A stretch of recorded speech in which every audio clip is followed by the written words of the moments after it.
ആലപ്പുഴ തകഴിയിൽ കുഴിച്ചിട്ട നിലയിൽ കണ്ടെടുത്ത നവജാത ശിശുവിന്റെ മൃതദേഹം പെൺകുഞ്ഞിന്റേതെന്ന് വ്യക്തമായി. കുഞ്ഞിന്റേത് കൊലപാതകമാണോ എന്നറിയാൻ ആലപ്പുഴ മെഡിക്കൽ കോളേജിൽ പോസ്റ്റ്മോർട്ടം നടക്കും.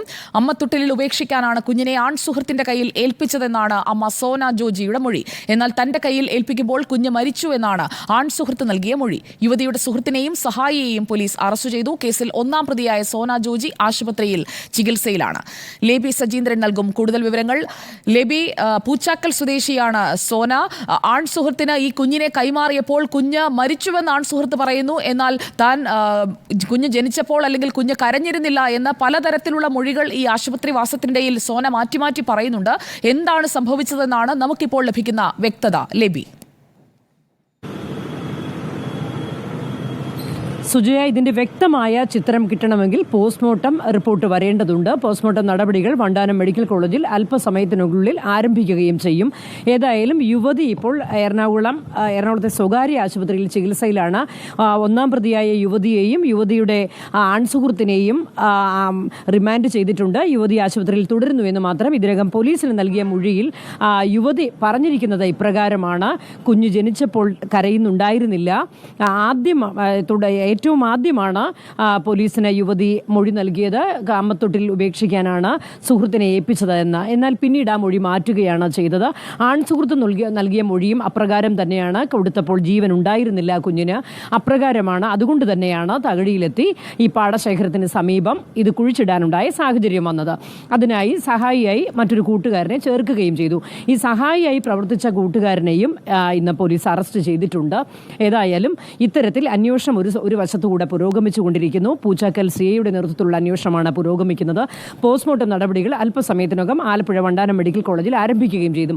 എങ്കിലും ഈ സമയത്ത് നമ്മൾക്ക് അറിയാൻ കഴിയുന്ന വിവരം ഇത് തന്നെയാണ്. അതായത് യുവതി പറയുന്നത് പോലെ ജനിച്ചപ്പോൾ കരഞ്ഞിട്ടില്ല എങ്കിൽ ഇക്കാര്യത്തിൽ ലേബിയും ഒരു പെൺകുഞ്ഞിന്റെ അമ്മയാണല്ലോ. ഒരു കുഞ്ഞ് ജനിച്ചു, അത് ആൺകുഞ്ഞായാലും പെൺകുഞ്ഞായാലും ഒരു അമ്മ അതിനെ കൊലപ്പെടുത്തി മറവ് ചെയ്യാൻ ഏൽപ്പിക്കുമെന്ന് വിശ്വസിക്കാൻ നമുക്ക് അല്പം ബുദ്ധിമുട്ടാണ്. ഈ കുഞ്ഞിന്റെ കാര്യത്തിൽ അമ്മത്തൊട്ടിലിൽ കൊടുക്കാനായി ആൺ സുഹൃത്തിനെ ഏൽപ്പിച്ചു എന്ന് 22 വയസ്സേ ഉള്ളൂ സോനയ്ക്ക്. അവിവാഹിതയാണ്. ആൺ സുഹൃത്തിൽ നിന്ന് ഇങ്ങനെ ഒരു കുഞ്ഞുണ്ടായി എന്നുള്ളത് പുറത്തറിയുമ്പോഴുണ്ടാകുന്ന പേടിയും എല്ലാം ഉണ്ടാകും. ഈ യുവതിയുടെ ഒരു പശ്ചാത്തലം പരിശോധിക്കുമ്പോൾ അവർ അമ്മത്തൊട്ടിലിൽ ഉപേക്ഷിക്കാനായി ഈ കുഞ്ഞിനെ കൊടുത്തുവിട്ടതാകാനുള്ള സാധ്യത എത്രത്തോളമുണ്ട്? ലേബിയുടെ ഒരു അനുമാനം എന്താണ്? സുജയ്, എനിക്ക് തോന്നുന്നു ഈ ഒരു ഘട്ടത്തിൽ ഇപ്പോൾ പോലീസിന്റെ അന്വേഷണത്തിൽ തന്നെ പോലീസ് പ്രാഥമികമായി ഇത് ഒരു മർഡർ ഉണ്ടോ എന്നുള്ള സംശയം ഇപ്പോൾ തന്നെ പ്രകടിപ്പിച്ചിട്ടുണ്ട്. കാര്യം ഈ പറയുന്നത് പോലെ തുടക്കത്തിൽ ഒരുപക്ഷെ പോലീസ് ചോദ്യം ചെയ്തപ്പോൾ ഉണ്ടായ വെപ്രാളത്തിലാകാം കുഞ്ഞിനെ അമ്മത്തൊട്ടിൽ ഉപേക്ഷിക്കാൻ കൊടുത്തു എന്നുള്ളത് പറഞ്ഞിരിക്കുന്നത്. ഈ ഒരു ഘട്ടത്തിൽ ഒരുപക്ഷെ കുഞ്ഞ് ജനിച്ചത് മരിച്ചു തന്നെ ആവണം എന്നും ഈ ഘട്ടത്തിൽ അനുമാനിക്കേണ്ടിയിരിക്കുന്നു. പോലീസ് നൽകുന്ന സൂചനയും അപ്രകാരം തന്നെയാണ്. ഇതിൻ്റെയൊക്കെ ഒരു നിഗമനങ്ങൾ മാത്രമാണ്. ഇതിൻ്റെ ഒരു കൺക്ലൂഷൻ വേണമെങ്കിൽ പോസ്റ്റ്മോർട്ടം റിപ്പോർട്ട് കിട്ടേണ്ടതുണ്ട്. എങ്കിലും സുജയെ ചോദിച്ചൊരു കാര്യത്തിൽ കഴിഞ്ഞ കുറച്ച് മാസങ്ങളായി ഇത്തരത്തിലുള്ള സമാനമായ കേസുകൾ നമ്മൾ കേൾക്കുന്നുണ്ട്. എറണാകുളത്ത് സമാനമായ സാഹചര്യത്തിൽ ഒരു കുഞ്ഞിനെ അമ്മ ഇത്തരത്തിൽ കൊലപ്പെടുത്തുകയാണ് ചെയ്തത്. കൊലപ്പെടുത്തി, ഇതും ഏകദേശം ഈ പ്രായമുള്ള ഒരു പെൺകുട്ടി തന്നെയാണ്. കൊലപ്പെടുത്തി നടു റോഡിലേക്ക് വലിച്ചെറിയുന്ന കാഴ്ച നമ്മൾ കണ്ടതാണ്. അതിൻ്റെ 2 ദിവസം കഴിഞ്ഞപ്പോൾ മറ്റൊരു സാഹചര്യത്തിൽ കൊച്ചിയിൽ തന്നെ ഹോസ്റ്റൽ മുറിയിൽ ഒരു യുവതി കുഞ്ഞിന് ജന്മം നൽകിയ കാഴ്ചയും നമ്മൾ കണ്ടു. ഭാഗ്യവശാൽ ആ കുഞ്ഞിനെ നമുക്ക് സേവ് ചെയ്യാൻ സാധിച്ചു എന്ന് മാത്രം. ഇതിപ്പോൾ തൊട്ടടുത്തുണ്ടാകുന്ന സമാനമായ കേസിലെ 3ാമത്തെ എപ്പിസോഡെന്ന് പറയാൻ സാധിക്കും. ഇതിൽ ഈ പ്രകാരം പറയുകയാണെങ്കിൽ എറണാകുളത്തേതിന് സമാനമായ രീതിയിൽ തന്നെ ഒരു ദുരഭിമാനമാണ് ഇവിടെയും വന്നിരിക്കുന്നത്. ഇത് പുറത്തേക്ക് വന്നിട്ടുണ്ടെങ്കിൽ നാണക്കേട് ഉണ്ടാകുമോ എന്ന ആശങ്കയിലാണ് താൻ ഇപ്രകാരം ഈ മൃതദേഹം, ഈ കുഞ്ഞിനെ കുഞ്ഞിനെ കൈമാറിയത് എന്നുള്ള കാര്യം പോലീസിന് മൊഴി നൽകിയിട്ടുണ്ട്. യുവതി മാറി മാറി മൊഴി നൽകി എന്ന് പറയുമ്പോഴും സുജയ നമ്മൾ ഓർക്കേണ്ട കാര്യമുണ്ട്. സ്വാഭാവികമായും പ്രായത്തിലുള്ള പെൺകുട്ടികൾ പരിഭ്രമിച്ചു പോകും. എറണാകുളത്തെ പെൺകുട്ടിയുടെ കാര്യമായാലും ഇപ്പോൾ പൂച്ചാക്കലെ പെൺകുട്ടിയുടെ കാര്യമായാലും പെട്ടെന്ന് തന്നെ ഇങ്ങനെ ഒരു സാഹചര്യം ഫേസ് ചെയ്യേണ്ടി വരുന്നു. അതിൻ്റെ ബാക്കി നൈതികതയുടെ വശമൊക്കെ നമുക്ക് മാറ്റിവെക്കാം. പെൺകുട്ടി ഒരു പ്രത്യേകിച്ച് ഇങ്ങനത്തെ ഒരു സാഹചര്യത്തിൽ വരുമ്പോൾ, ഇത് പുലർച്ചെ 1:30 കൂടിയാണ് കുഞ്ഞിന് ജന്മം നൽകിയത്. ഇതിനുശേഷം എന്ത് ചെയ്യണമെന്നറിയാതെയുള്ള പരിഭ്രമത്തിലാകാം ആൺ സുഹൃത്തിനെ വെച്ച് വിളിച്ചു വരുത്തി ഇത് ഏൽപ്പിച്ചത്. ബുധനാഴ്ച പുലർച്ചെ ഈ സംഭവം ഉണ്ടാകുന്നു. വ്യാഴാഴ്ച ഉച്ച കഴിഞ്ഞ് ഈ കുട്ടി ഈ കയ്യിൽ ഏൽപ്പിച്ച ഈ നവജാത ശിശുവിനെ മറവ് ചെയ്യുന്നു യുവതിയുടെ കൂട്ടുകാരനും കൂട്ടുകാരൻ്റെ മറ്റൊരു സുഹൃത്തും കൂടി. ഇവരുടെ കയ്യിലേക്ക് കിട്ടിയപ്പോൾ ഈ കുട്ടിക്ക് ജീവൻ ഉണ്ടായിരിക്കണമെന്നില്ല. അല്ലെങ്കിൽ ഈ സ്വാഭാവികമായും കുട്ടിയുടെ അച്ഛനാണിതെങ്കിൽ, അല്ലെങ്കിൽ ഈ രീതിയിൽ എന്തെങ്കിലും രീതിയിലുള്ള വൈകാരിക ബന്ധമുണ്ടെങ്കിൽ ഒരിക്കലും ജീവനുള്ളൊരു കുഞ്ഞിനെ കുഴിച്ചിടാൻ മുതിരില്ല. അമ്മത്തൊട്ടിൽ ഉപേക്ഷിക്കാൻ പ്രത്യേകിച്ച് വേറെ ബുദ്ധിമുട്ടുകളൊന്നുമില്ല. മുൻ ചരിത്രങ്ങളിൽ ഈ എറണാകുളത്തെ കുട്ടിയുടേത് ഉൾപ്പെടെ മുന്നിൽ നിൽക്കുകയാണ്. പോലീസ് കേസാവും പ്രശ്നമാകും എന്നൊക്കെ അറിയാം. അപ്പോൾ ജീവനുണ്ടെങ്കിൽ സ്വാഭാവികമായിട്ടും ആ ആൺ സുഹൃത്ത് ഒരു അമ്മത്തൊട്ടിൽ ഉപേക്ഷിക്കാൻ പ്രത്യേകിച്ച് തടസ്സമൊന്നും ഇല്ലെന്നിരിക്കെ അങ്ങനെയും ചെയ്യേണ്ടതാണ്.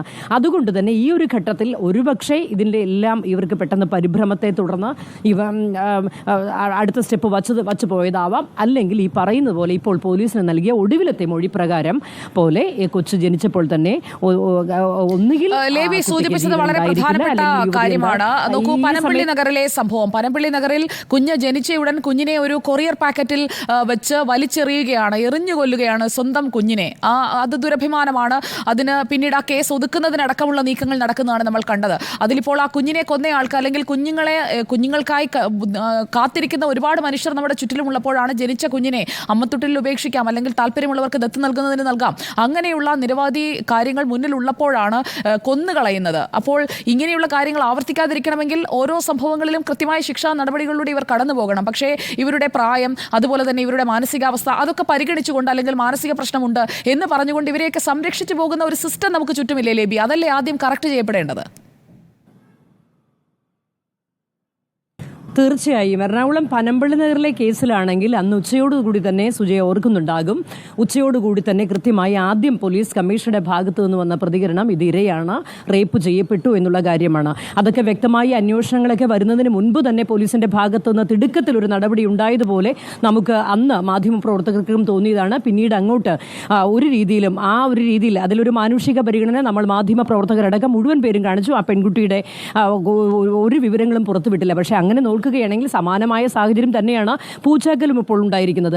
ഒരു പെൺകുട്ടി പ്രത്യേക സാഹചര്യത്തിൽ ഗർഭിണിയാകുന്നു, അത് വീട്ടിൽ നിന്ന് മറച്ചു വയ്ക്കുന്നു, വീട്ടുകാർ അതറിയുന്നില്ല, രഹസ്യമായി പ്രസവിക്കുന്നു. പ്രസവിച്ചു കഴിഞ്ഞിട്ടുണ്ടെങ്കിൽ പെട്ടെന്ന് ഈ അഭിമാനബോധം വരുന്നു, പെൺകുട്ടികൾ പരിഭ്രമത്തിലാകുന്നു, കുഞ്ഞിനെ ഉപേക്ഷിക്കാൻ നോക്കുന്നു. അങ്ങനെയാണെങ്കിൽ സംഭവിച്ചത് ഈ പനമ്പള്ളി നഗറിലും അതുപോലെ തന്നെ പൂച്ചാക്കലുമൊക്കെ ഏകദേശം സമാനമായ സംഭവങ്ങൾ തന്നെയാണ്.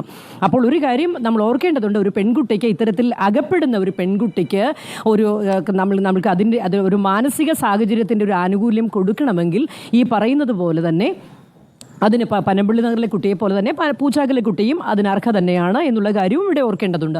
ഇതുപോലെ തന്നെ ഇതിനൊക്കെ പോലീസിന്റെ ഭാഗത്തു നിന്നുള്ള ഒരു കൃത്യമായ ഉത്തരം നൽകേണ്ടതുണ്ട്. പനമ്പള്ളി നഗറിൽ പിന്നെ ഈ കുട്ടി അവസാനം മൊഴി കൊടുത്തപ്പോൾ ഈ തരത്തിൽ സുഹൃത്തിനെതിരായ മൊഴി ഉണ്ടായതുകൊണ്ടാവണം ആ കേസ് ഒരു ഭാഗത്തുകൂടി പോകുന്നത്. അതിന്റെയും വ്യക്തമായ വിവരം ഇതുവരെയും പോലീസിൽ നിന്ന് ലഭിച്ചിട്ടില്ല എന്നുള്ള കാര്യം